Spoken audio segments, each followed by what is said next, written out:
What is good, Slab City? We are back, and in this video, we're going to react to some Power Slab news. And holy shit, I didn't even realize how much this was. To be honest, I haven't been on Instagram like at all the last week. I've been working on breakdowns, but haven't been on Instagram. So literally, I'm reacting to this in real time, like with you. It's not even like I knew about this before. Shit, if I can get this to work. But anyway, hella fight announcements, and it looks like a cancellation too. Damn, man. Damn.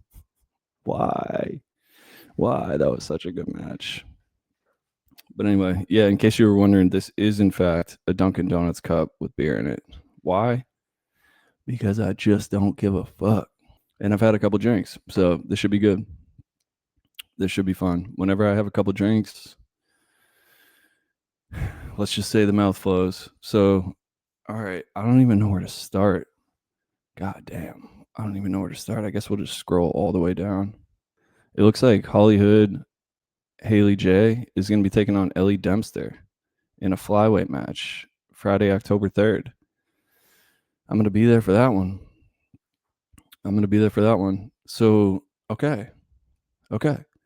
This is a good fight. I like this one. I do. I think that Ellie Dempster looked pretty solid in her match against Michael Marshal. She was landing good strikes, and she was eating the hell out of them. Granted, she wasn't getting hit with the best strikes, but she was making it look easy, and so easy, in fact, that I bet you she could have taken them if they were right on the button. So, yeah, she looked good. It kind of sucks that Michael Marshal DQ'd because it just kind of makes it hard to look good, so to speak. And then, yeah, Hollywood Haley J, she looked good in her fight. She looked really good. She took on, damn, who did she fight? Who the hell did she fight?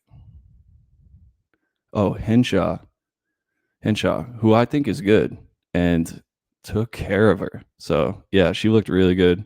I think this is a good match. I think that we're going to have to see how Ellie reacts when she gets hit right on the fucking button, because Haley J is going to hit it right on the button. She has a very good strike, good mechanics, good power, and a good chin, and some crazy stage presence. I mean, she's fucking swaggy. No doubt about it. Can't take it away from her. So, yeah, this is a good one. I guess this televised, maybe? What do you think? Yeah, probably prelims, I would say. Probably prelims. And then, damn. So it looks like they're going to run this one back. Yeah.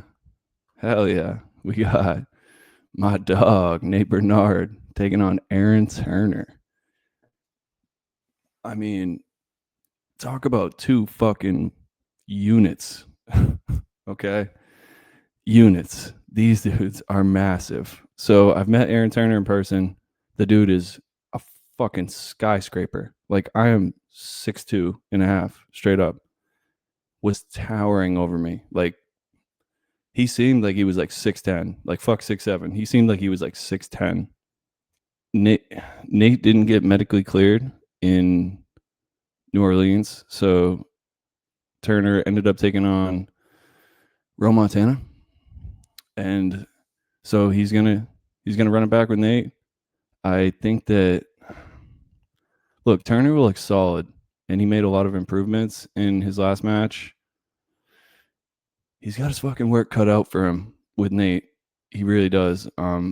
It's all about Turner's chin. Like, he proved that he has a chin. He took shots right on the button from Ro Montana, so he has a chin. We're going to see how he handles the step up in power, because, I mean, no offense to Ro Montana, but he's not Nate Burnard on offense. Like, he's got a Nate Burnard chin, no doubt about it, but he wasn't dishing out anywhere close to as hard of a slap as Bernard's going to hit him with. But, I mean, from what we've seen, he can take a shot. So, and especially if you throw the coin toss in there. I mean, Aaron Turner has the fastest hands at heavyweight, like, straight up. He just does. I've seen it in person from 5 feet away. his hand speed is absolutely on another level, and Nate has fast hands too. I think that it's tough, like, when you look at, like, who has the power advantage. I mean, I would say that, like, raw power, probably Nate, but when you factor in the hand speed of Turner and how much rotation he gets, I mean, I wouldn't be surprised if the force was the exact same. Like, raw power, probably give it to Nate, but with that hand speed, I mean, he has plenty of power to knock people out at heavyweight. And Nate, he had see this is what's misleading about Nate, right? So he has multiple TKOs on his record. So you look at that and you're like, yo, he's been knocked out how many times? Dude, there's a difference between getting knocked down and 10 counted and getting knocked out. Like, you have to be able to separate the two. I mean, he's never even gone out cold once from what I've seen. I mean, he's fought DeBell, Ryan Phillips, like, he has fought the who's fucking who, okay? The who's who. And yeah, he's got put on his ass multiple times, but a lot of that had to do with his defense, and he got 10 counted a lot of times because of his recovery. Like, he wasn't out. He just didn't know how to recover properly. How does Vegas not make him the favorite here? I think that they will and probably should, but Turner is live, man. That dude has an absolute cannon. It's going to be all about whether or not he can take that shot. So his defense looked better. So we'll see what he's got. And yeah, excited they made this one again. I felt bad for Nate not being able to compete that last time, and I was looking forward to it.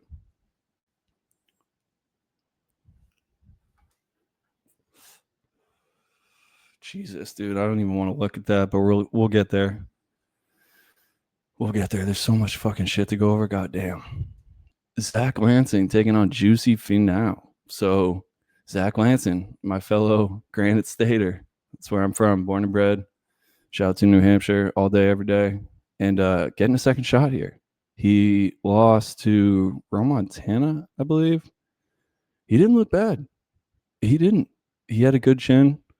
Now, Juicy, I really should watch both of these back. I don't remember being, like, super impressed with him, but I don't remember being like, this kid can't fight either. So this is actually very good matchmaking. I think that they're both going to be in their second match, so the experience level is there, even, and they look relatively similar in weight. They're both, god damn, they're fucking huge. So this is a good one. I have absolutely no fucking clue how it's going to go. Anytime I see Rustler in there, I immediately think stage presence. So I think that Zach is definitely going to have to put on a performance. He's going to have to paint a picture, no doubt, because Juicy's going to bring it. Like, all these wrestlers, they just know how to handle themselves on stage, and that plays a difference in decisions. It really does. So, yeah, great match. I don't really have a ton other to say about this. I would have to rewatch their matches, to be honest. So this next one, like, you don't even fucking understand how much I have to say about this next one. Like, we might be here all night. We really might. We have the return, the long-awaited return that I thought for a second might never happen. Straight up. The return of AJ Static Hintz. Okay. I've been waiting for AJ to come back, and I have a ton to say about it. He's going to be taking on Stunt Marshall, the dude who just came in his debut and went so fucking viral. It's not even funny. I mean, like, well, first of all, just look at the fucking guy. I mean, he's got like the blonde mutton chops. Is that what you call him? I think that's what you call him. I think they're called mutton chops. I mean, how does a guy like that knock someone unconscious and not go viral? So, yeah, he came out in his debut and he landed I'm not going to say it was, god damn, if that wasn't top 5 cleanest slaps I've ever seen in my entire fucking life. I mean, like that, it was a masterclass on how to slap somebody in the face. It just was. This guy's got power. He doesn't even look that big. And it's not all about how big you are. Some of the bigger guys don't even hit that hard. It's all about timing, fluidness, momentum, contact. There's just so much that goes into a powerful strike that, yeah, he's just got it. Now, we have never seen him hit before. And so we gonna find out real fucking quick because AJ, he's had a rough patch. He's had a very big rough patch. But he can crack when he lands clean, which is, I mean, it has to be clean, and he has a hard time with fouls. Like the story of his career for losses. I mean, both sides, like whether he's fouling or whether he's getting fouled, because like, who's besides Wolverine, who the fuck has taken more clubs than AJ Hintz? Like, he has taken some of the gnarliest fouls, clubs, steps, knockouts on fouls. Like, he's been on the wrong end of some bad fouls, man. So you have to feel for him in that instance. But yeah, we haven't seen him in a fucking minute, man. And a lot's changed since he's been gone. So he was like the original. This guy, I mean, all right. So we're going to be here for a while because I have a lot to say about this. So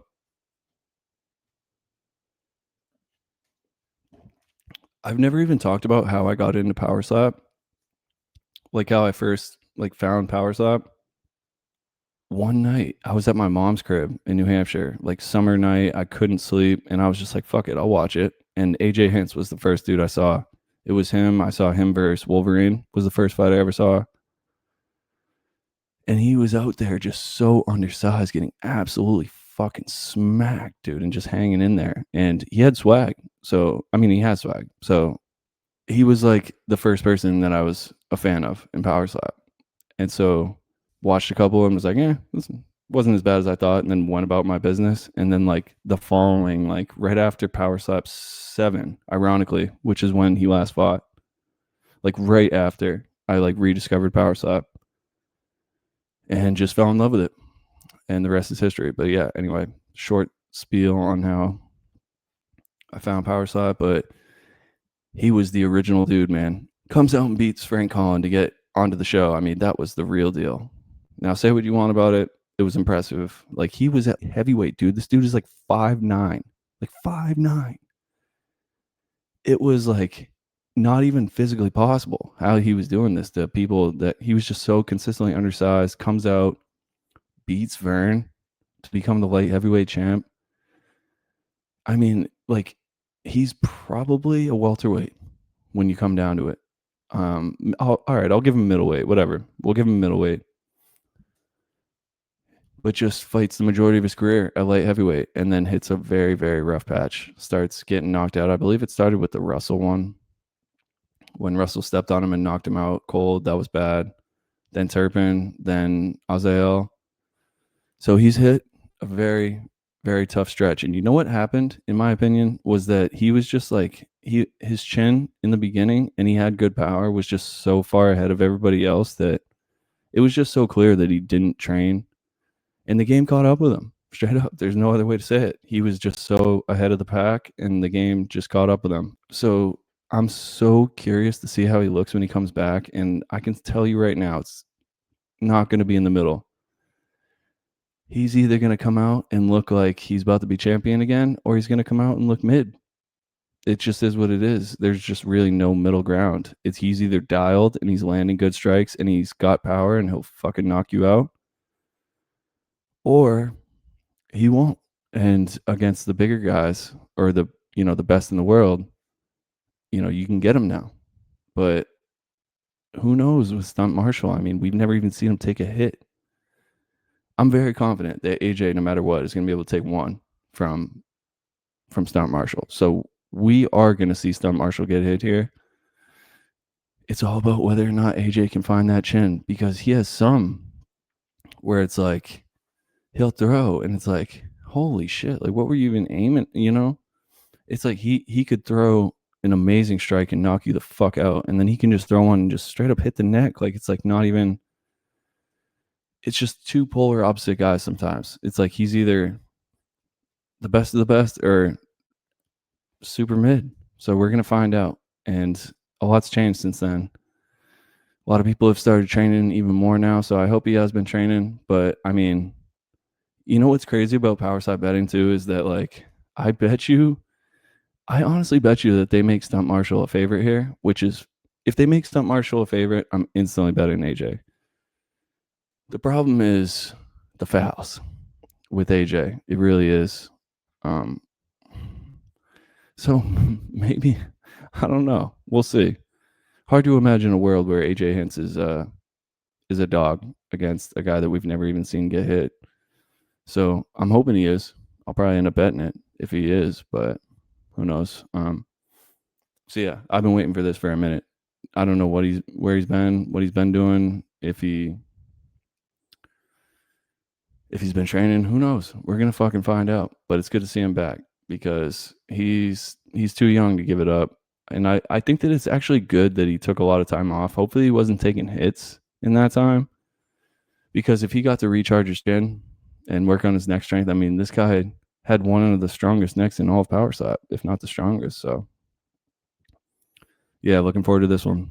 We'll see what's up.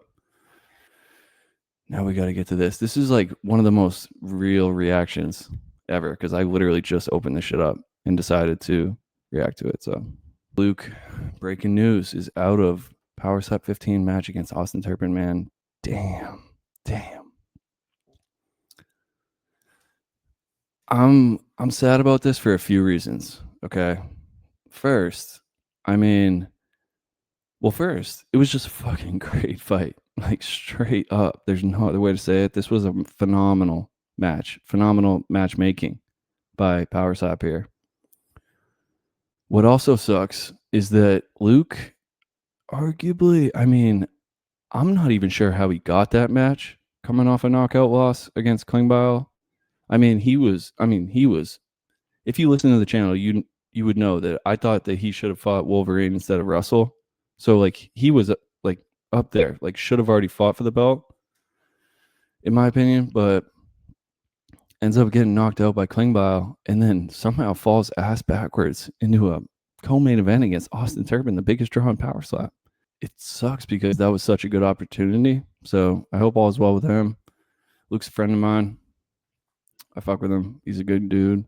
So hope all is well with him and looking forward to seeing him back. Are you ready for this? I mean, you clearly already know, but are you fucking ready for this? Because this is not even comprehensible. Let me scroll up real quick. So Austin Turpin is now going to be taking on, like, I had to rub my fucking eyes when I saw this. Like, I still don't even believe it. If it wasn't Slap News, I would not believe it. You want to talk, like, basically hit the Powerball lottery here. Okay. The lottery. You go from, technically winning by DQ on season 3 of Road to the Title, not getting cleared to continue, and then never hearing a word again. And then all of a fucking sudden, like, how many fucking people did they call before they called Stevie? Let's set the line at people, the number of strikers they called before they called Stevie Ray Ellis. Like, again, I have nothing against the dude. I don't. I think it's amazing for him. Good shit. Shocked the world. But Jesus Christ. Like, dude, Turpin's going to be a minus 3,000 favorite on this one. It's insane.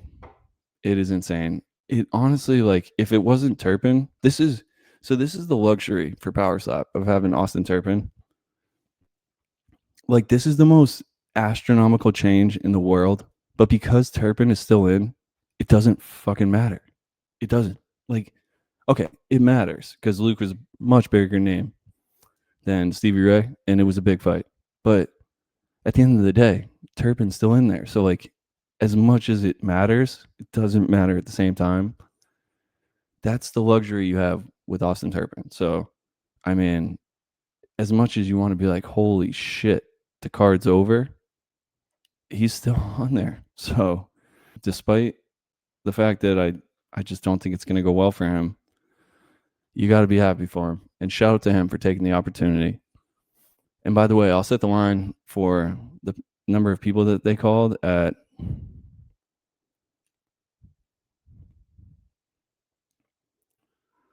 I'm going to go 11 and a half. I'm going to go 11 and a half on the number of people they called to step in for this fight before they called Stevie Ray.